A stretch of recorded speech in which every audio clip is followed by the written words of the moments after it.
Today I'm going to be talking about how my film uses or challenges conventions and how it represents social groups and issues.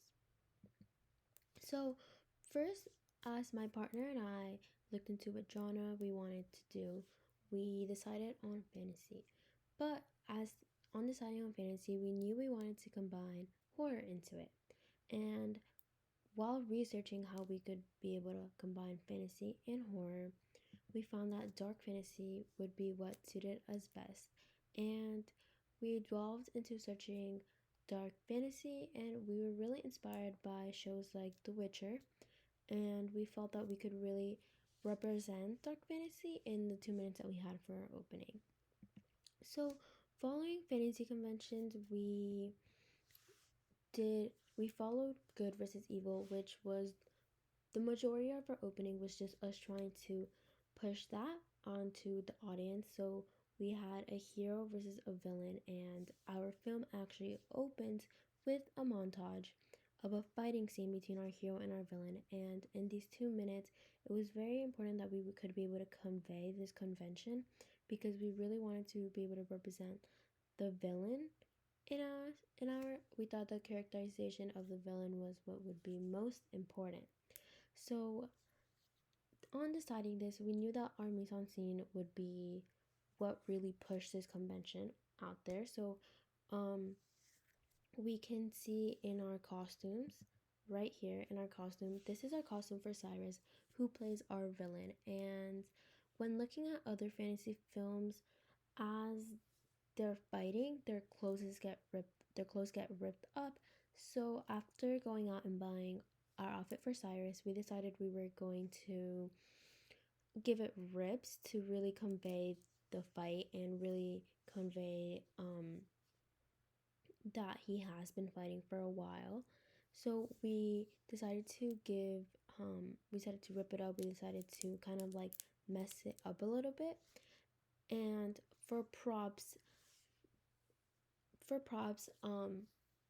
in fantasy films, we see wands, we see swords, we see bow and arrows, and in ours, as we see here, we did buy swords for our fight scene between Cora and Cyrus, our hero, and our villain. We bought swords and blades, and thus in our we had an alternate universe, and that will be shown in the background of this screenshot right here. We can see that we're at a park. So in our alternate universe that we used to serve as our fantasy world, we wanted a forest vibe, but we decided to go to a park because we still wanted that lighting. We still wanted to be able to play around with our lighting when editing. So we went to a park to give off that fantasy feel. We wanted a folklore type of sense that we see in many other fantasy films. So we went to a park. We can see that the lighting here is dark.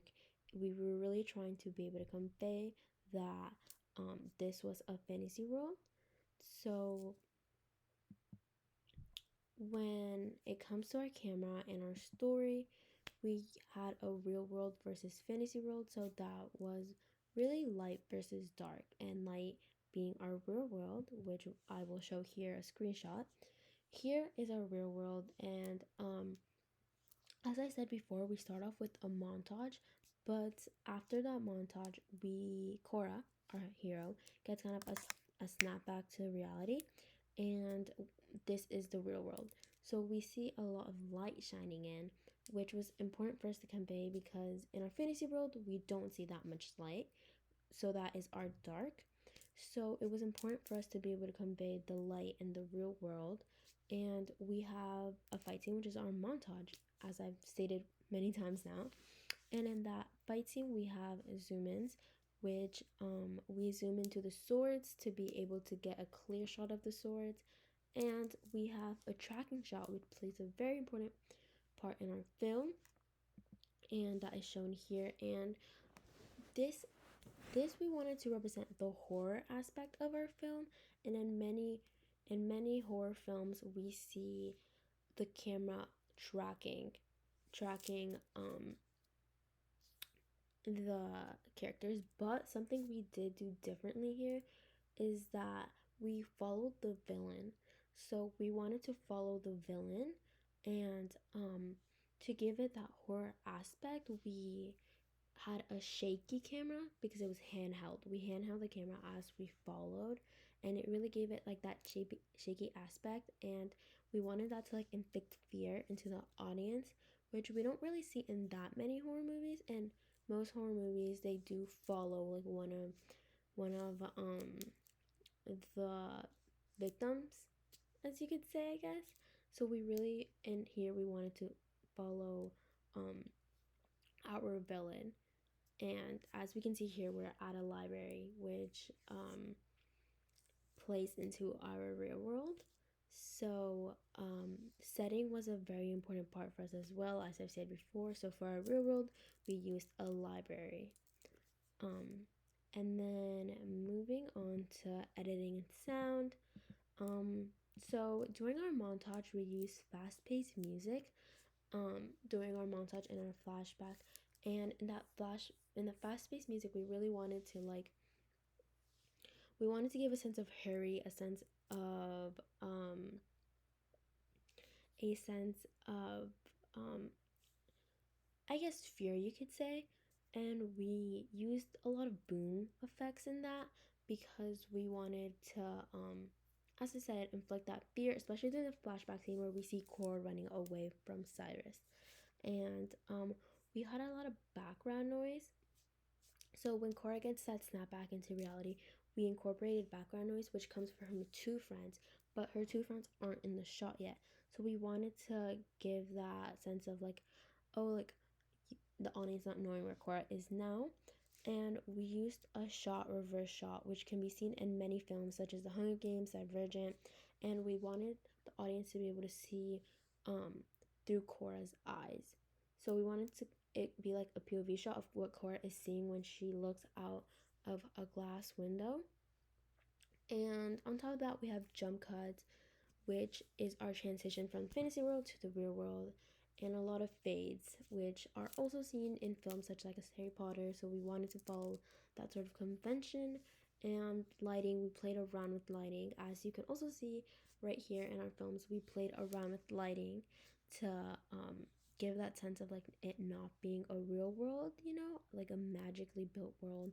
We wanted sort of that glow, as you can, I don't know if you can see it in these pictures, but we gave that sort of glow. And then moving on, our social groups and challenging stereotypes. So this is how we use social groups and how we challenge stereotypes. So we had a Latino cast. Half of our cast was actually Latino, and in films, they tend to have a stereotype to only speak Spanish, be brown skin, or be drug dealers. And we really wanted to go against that. Our villain, Cyrus, is Latino, and although he was the villain, we didn't want to showcase him to only speak Spanish or be a drug dealer. Like, we wanted his characterization to be different from that, to just be a villain. And actually, going on to our Latino cast, um, in films, only 5.2% of lead actors are Latino. So it was really important for us to be able to represent Latinos and really as a Latina myself, it was really important to be able to showcase that. And actually, another fun fact, only 2.6% of Latino of directors are Latinos. So I my role in this was to be the director, so it was really cool to be able to read on that and find out that only 2.6% of directors are Latinos. And then moving on, teenagers, all of our cast were teenagers, so we really wanted like our audience to be like as we were filming this, we thought that most of our audience would be young adults or teenagers, so it was important to cast that in our film. And then how we challenge stereotypes, we used a woman as the hero. And in movies, as in movies, women are typically seen to be the side love interest, helpless, I guess you could say. And in our film, we wanted to represent our women as the hero. We wanted to represent that women can be strong, women can be determined, and typically we see a man in this role, such as Harry Potter. Um, um, as we know, Harry Potter is the hero. But in ours, we wanted it to be a woman, and we can see that in films such as The Hunger Games, where Katniss is the main protagonist, and we really were able to take inspiration from this. And as you can see, Cora here is our hero, and that is how we challenge stereotypes and represent social groups. Thank you.